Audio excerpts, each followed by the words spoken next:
after the injury to Anthony Richardson, I personally did not believe that the Indianapolis Colts would be in the position that they are right now. Did I think the Colts would suck? No, I did not. However, did I believe that the Colts would look good sometimes but then lose very close games? Yes, I did. And I was right initially. Look at the Cleveland Browns game. That is typically how I thought the Indianapolis Colts season would go. Play hard, be in the game, but give it up due to a safety or interception, a turnover, or a late drive by another team. But this current 4-game win streak and having somebody who I consider a potential Coach of the Year candidate in Shane Steichen, the Colts are looking like the most underrated team in the NFL. Now let's take a quick look at this 4-game win streak, because honestly, if you look at it, the teams that they beat are not that impressive. We have a win over the Carolina Panthers 27-13. We have a win over New England 10-6, which when I watched that game, I thought it was a horrendous performance, but at the same time, you come out with a win, it is what it is. If you look at this Tampa Bay game right here, it was 27-20, and looking at this Tennessee game that they just had, it was 31-28 in overtime. And I swear, the Indianapolis Colts seemed to me to almost do everything that they possibly could to give Tennessee this game, but in overtime they decided to win the damn thing, so it is what it is there. But what I learned, even though the teams that they beat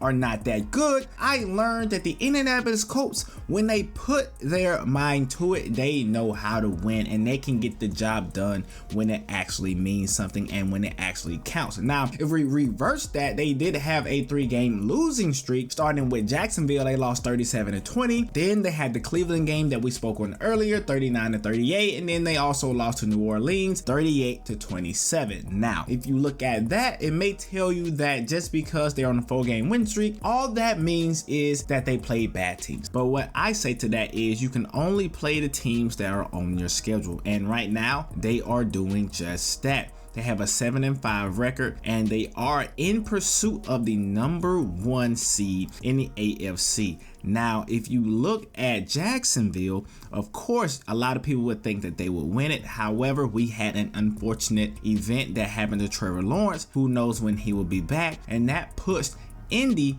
in the driver's seat to win that division if the Jacksonville Jaguars cannot hold ground with their backup QB. And if they can't, it's going to be a 2-team race with the Indianapolis Colts and the Houston Texans. Both teams have a relatively easy schedule to end the season. The Colts probably have the tougher schedule. They start out with Cincinnati, who is looking pretty good right now with that latest win over the Jacksonville Jaguars. I mind you, a team that the Indianapolis Colts have seemed to struggle with forever. All right, and so they have them, they have the Pittsburgh Steelers, Atlanta, Las Vegas Raiders, and then Houston. But it would not be surprising if the Indianapolis Colts could somehow find a way to win out and also win the division. And even if the Indianapolis Colts do win out, I believe that we will have some people who doubt the success that the Indianapolis Colts have had this season, because they will be the product of what seems to be an easy schedule. And I will say, they have not played the 49ers, they have not played the Eagles. Hell, they have not even played a team like the Chiefs, who have wide receiver issues right now.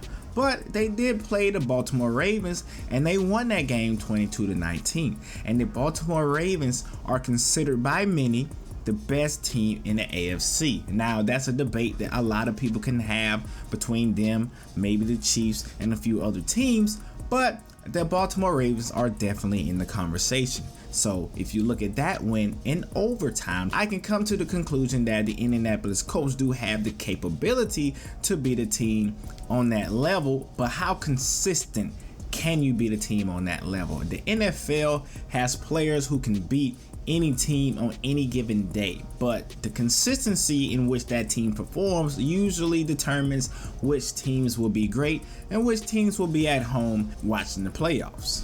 And as a Colts fan, it is very exciting to see the Indianapolis Colts play so well, and the fact that we have Anthony Richardson, who will be coming back next year, and I'm hoping to retain some guys at the same time. If you look at a Michael Pittman Jr., a great wide receiver, I do not honestly believe that he gets the love that he deserves. He has 889 yards right now in the season, and he's playing fantastic. There are a couple of games that you can look at and say, if it was not for Michael Pittman Jr., we would not have won those games. If you look at a guy like Zaire Franklin, he has stepped up in the linebacker spot very well. 130 tackles on the season. And if you look at the QB, Gardner Minshew right now, he has 2,284 passing yards, 10 touchdowns on the season with 7 interceptions. Not the most mind-blowing numbers, but he is doing exactly what a backup QB is paid to do.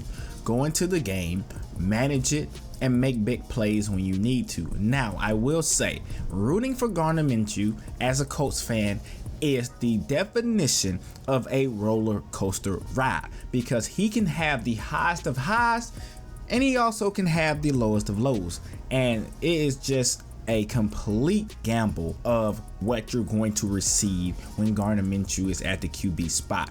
Can he make some plays? Yes. But will he make some mistakes? Yes. But I have grown to accept that it is what it is. He's the backup QB for a reason. And last but not least, Shane Steichen, a guy who is taking this team, who only won 4 games the year prior, and boasting them to another level. The team that I see on the field right now will have lost majority of these close games, but Shane Steichen and his coaching style does it again and again, dialing up plays that I look at and say, that was a good play. I remember one play in particular where it was a 4th down. I think it was against Tennessee. He dialed up a play so clean, but it didn't work. Gardner Minshew did not have enough time to make the pass, but the tight end was wide open. But I looked at that play and I was thinking to myself, nobody else could have dialed up that play any better. If Gardner Minshew had a little bit more arm strength, he may complete that pass. If whoever that was on the edge didn't block, he probably could have made that pass. But at the same time, I can tell from right then that Shane Steichen knew how to call and draw up plays on the offensive end of the ball. And the biggest concern for me right now for the Indianapolis Colts is the defense. They bend a lot, they break sometimes, but sometimes they can lock in. They're like a roller coaster ride themselves. But right now, I think the coach of the year is a 3-coach race, and you can add others in here, and please comment them down below if you can think of somebody who I am forgetting right now. But right now, my coach of the year candidates are Shane Steichen, D'Amico Ryan, and Dan Campbell. Those are the ones who I personally would say deserve consideration for the Coach of the Year award. And in particular, I think Shane Steichen and D'Amico Ryan are 1A and 1B. Both took teams from the AFC South who played horrible last year and honestly could have one or the other's record if it wasn't for a couple of games last year. Took them and now have them at a 7-5 record. I know it's still early. There's some things that could change before the end of the season, but those are my 2 picks, with Dan Campbell being somebody who is kind of on the outside looking in, because I'm not surprised at all with how the Lions are playing right now. But to have a team with your backup QB and then to also have a team with a rookie QB play as well as those 2 coaches have those teams playing is remarkable. But let me know what you guys think about this conversation. How do you feel about the Indianapolis Colts? Also, like, comment, and subscribe down below. I'll see you in the next video. AFC South.